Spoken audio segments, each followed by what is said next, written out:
We're now going to hear from Professor Sarah Whatley about a case study around making it happen, as she puts it, with Siobhan Davies. And I'm very much looking forward to this because it's easy for people like me to talk about how wonderful this all is and how the technology is enabling and things will be sorted out.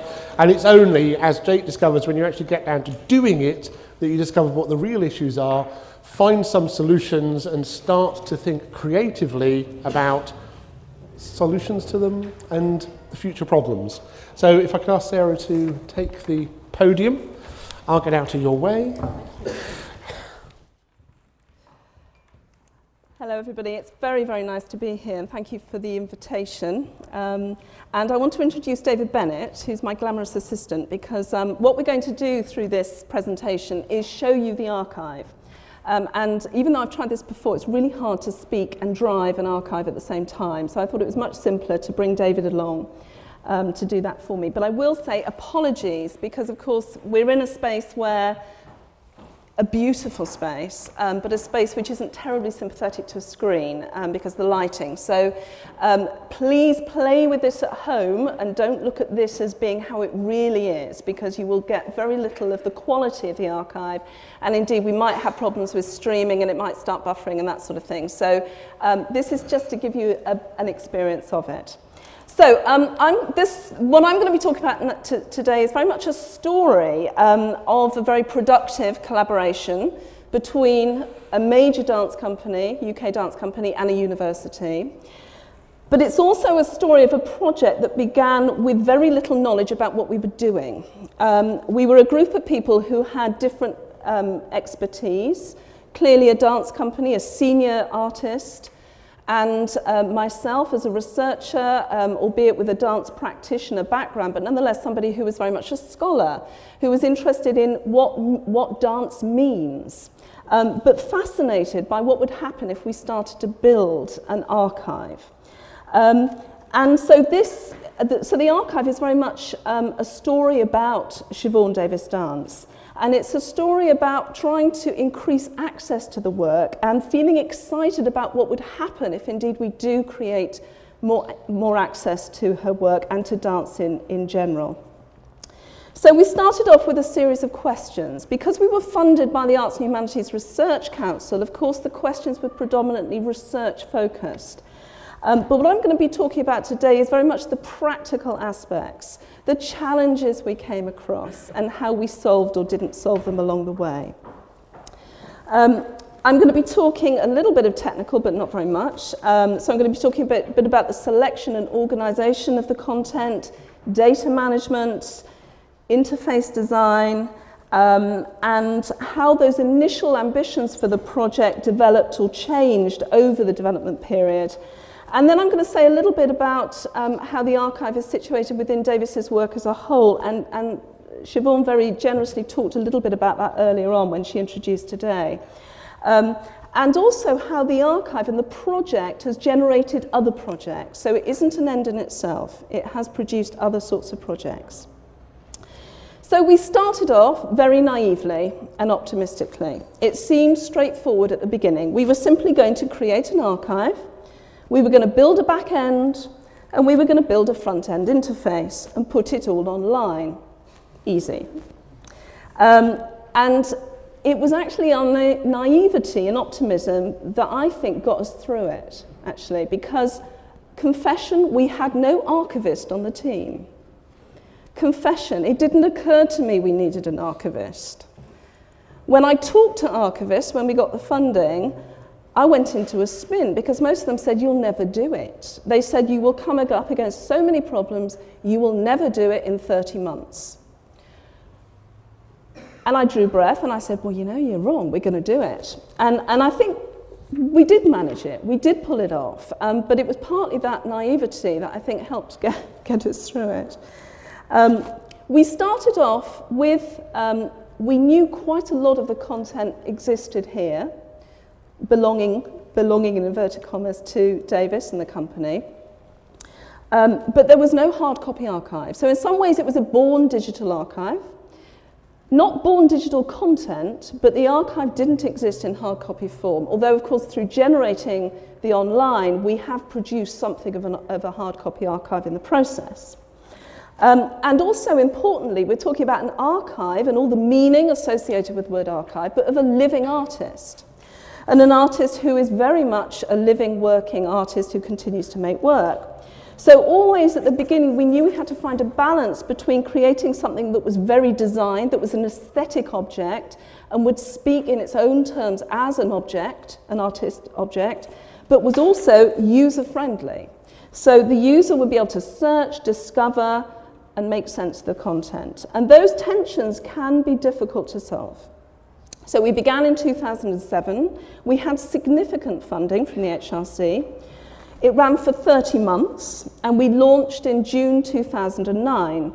But it does continue to grow and change, so it is never finished. And that in itself can be challenging for anybody building archives. Don't think of it as a fixed period of time. It goes on, and it goes on, and it goes on. We started with a modest collection of materials, but as Davis has continued to make work and of course has been fascinated by this archival process, she has generated many more objects, much more material.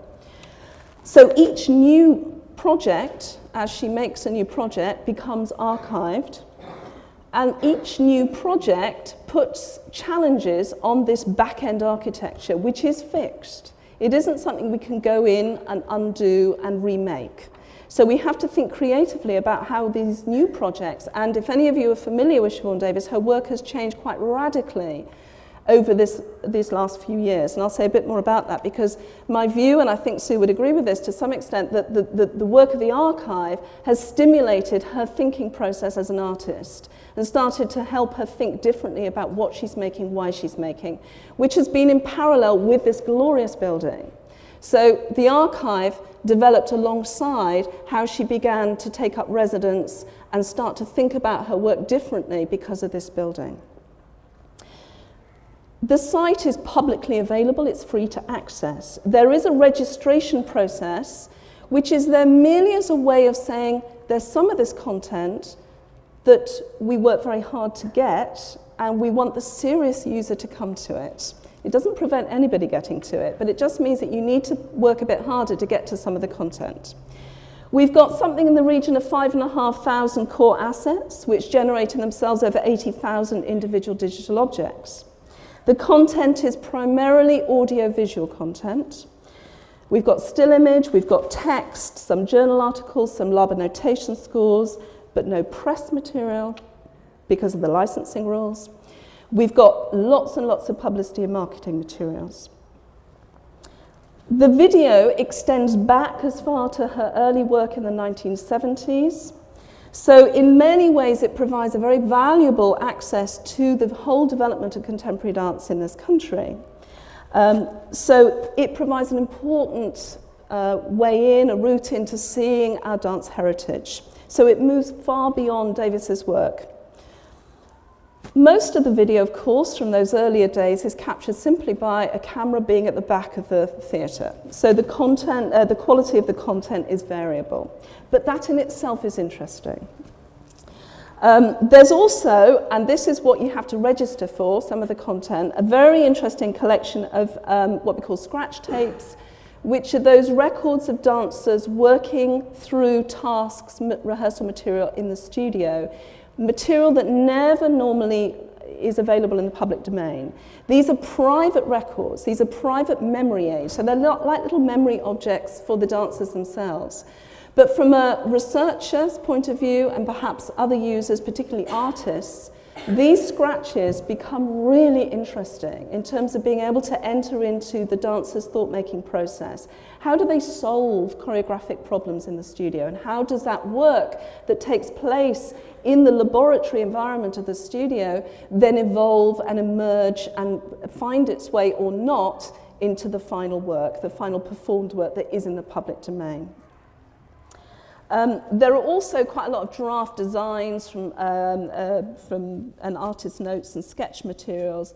Those sorts of materials that are often just lost in the making process or get buried or discarded, thrown away. So it provides the user with a really unique way of accessing dance content.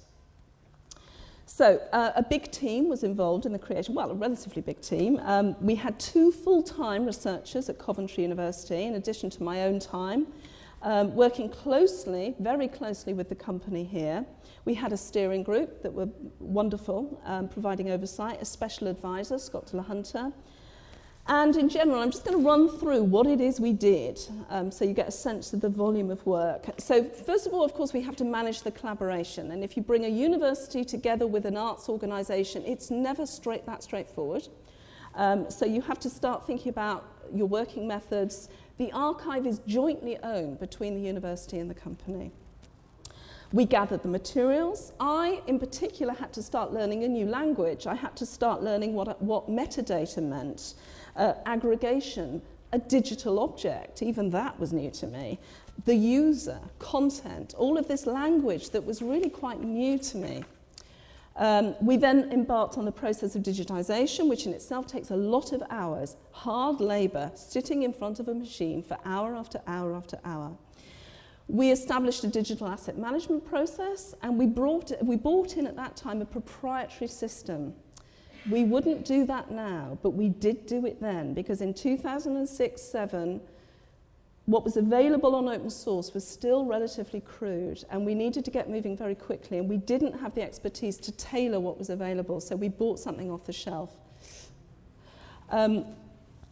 We then devised our metadata schema, which I won't say too much about because we had a nice description of that earlier, which is simply about making sure that people could find material. We used a developed version of Dublin Core for that, but we did need to tailor it for the kind of content. And that's interesting as well. If any of you are working as in collaboration between the technology providers and the artists, how you make that relationship work in terms of the expectations of how work is described.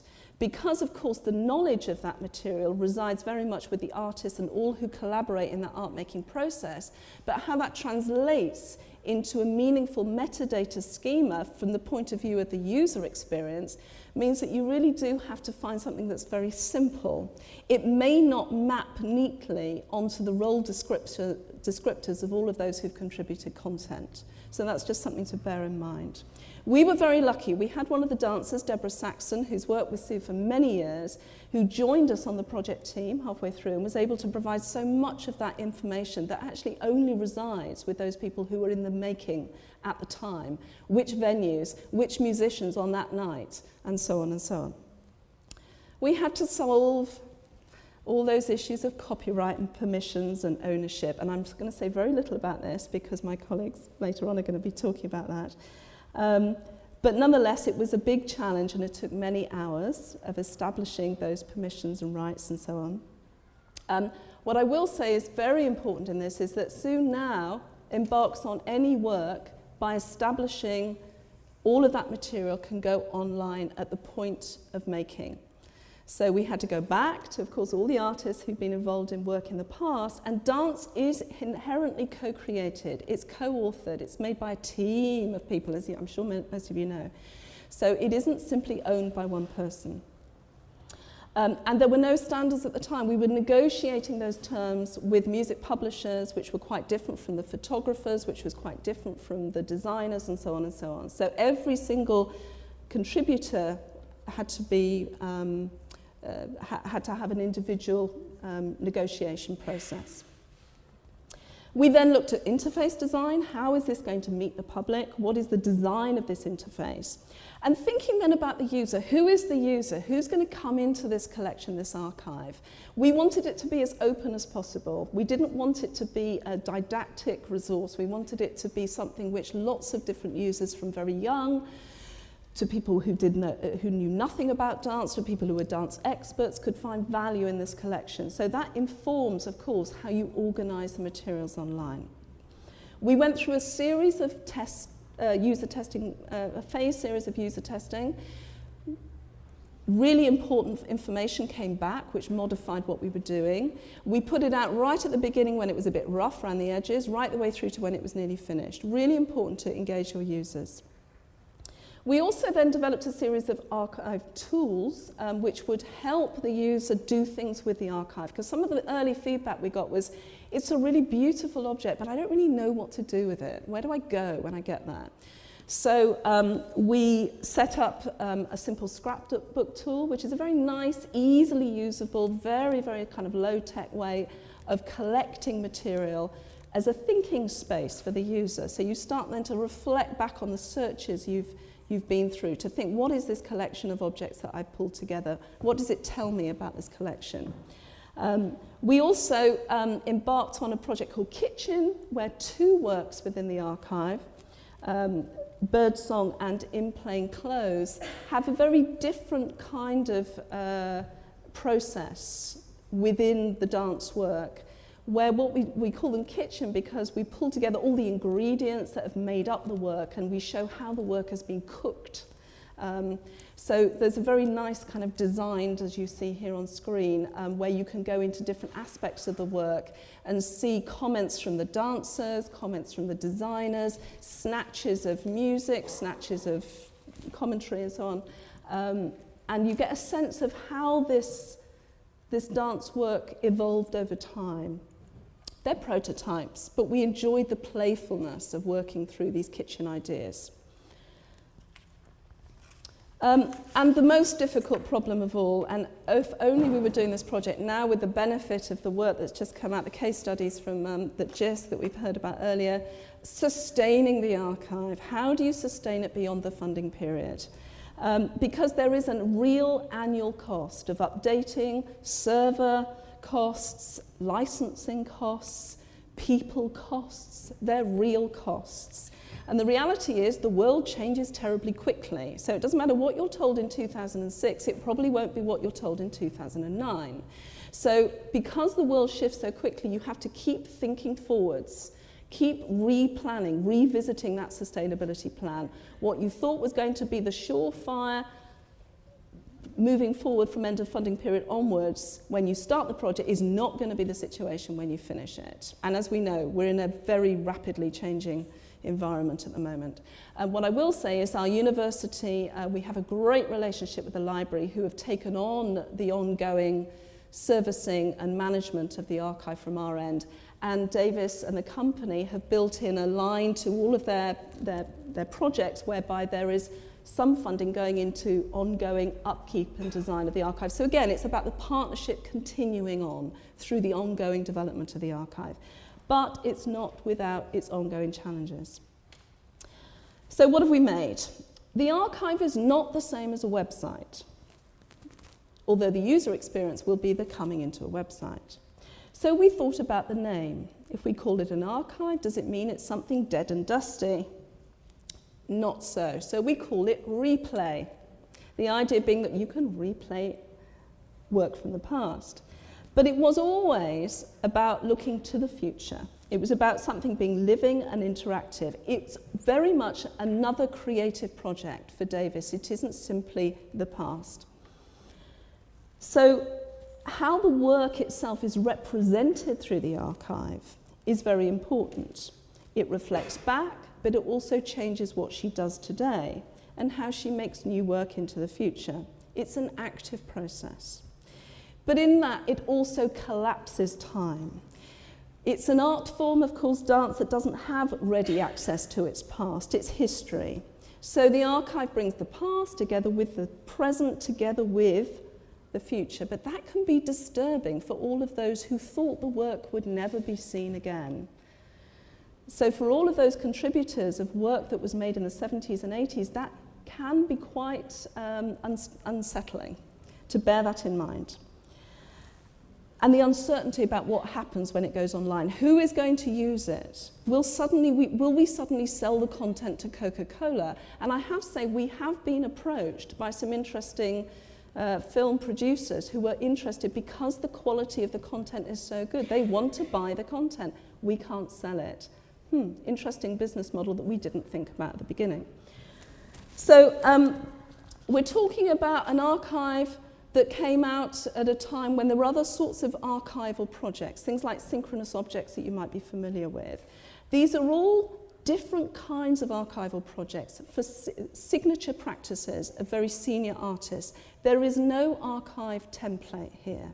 I think we have to acknowledge that every artist that makes an archive, it will be very particular to them and their work. So Davis now has a very rich digital presence. And what we have here is not only a building, a physical venue, but also a digital venue, which complementing this physical building. We have, in addition to RePLAY, we have Relay, not to be confused with RePLAY, which broadcasts digital exchanges of ideas about dance and choreography. It features talks, videos, images from exhibitions and events that happen here. So there is this dynamic relationship between the physical and the virtual. And that relationship is something that Sue mentioned earlier. We are now working happily in partnership again with Sue and the company on the Library of Processes. As Sue described it, this series of shoeboxes of artist processes, which again is funded through an AHRC, in this case, AHRC Collaborative Doctoral Award, which David will be enjoying participating in. And I'd like to think that what we're doing there in that project is not so much capturing the work, but catching the work and translating that idea of catching into the audience experience, how the audience then catches that experience of the work through their engagement with the library.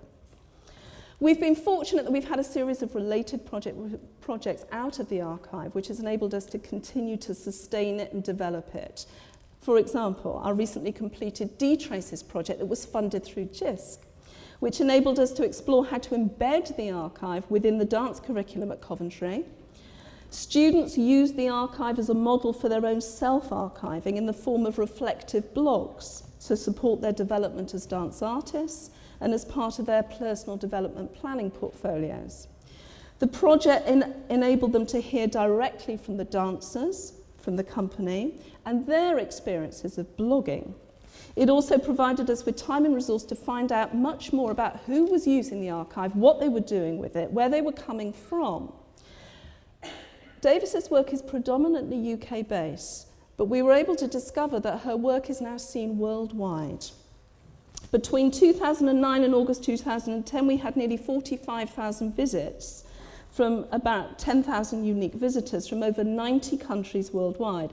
Now, on the face of it, as a web resource, that may not sound very many, but actually, if you relate that to the number of audience numbers for the live work, it's colossal.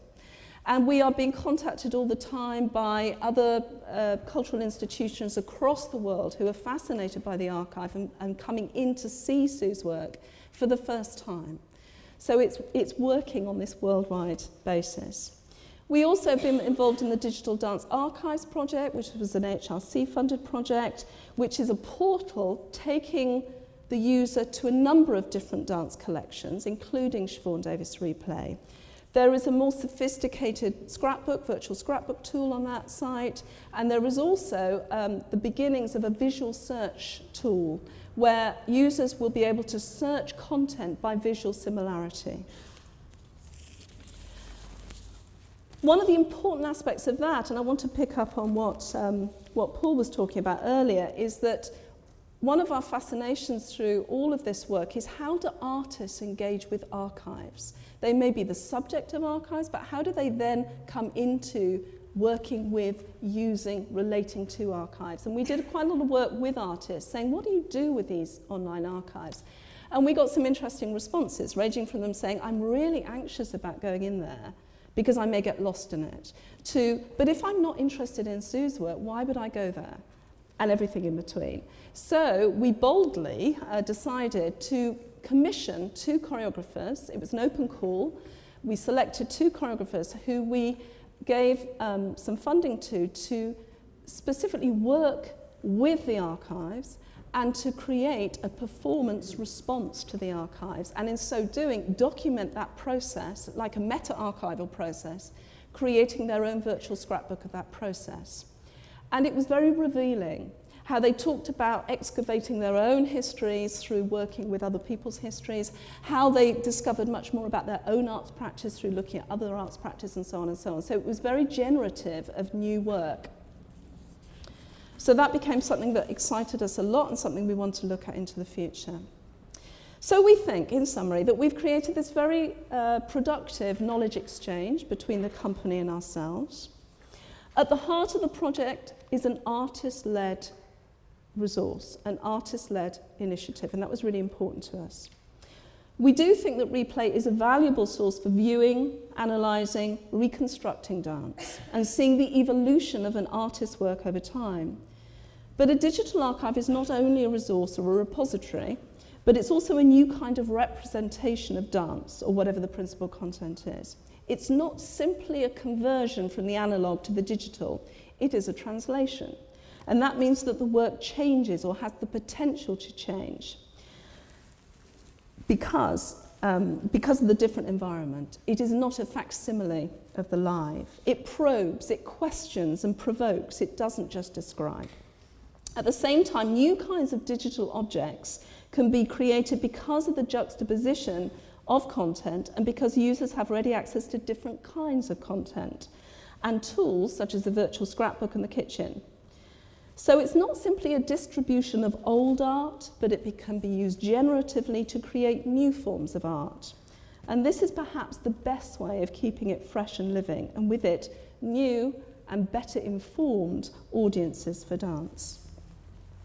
So what's important to us in this archive is it not only honours and celebrates Davies's work, but does also provide us with new kinds of knowledge about our dance history and dance lineage to increase appreciation for the dance of today and into the future. Thank you very much.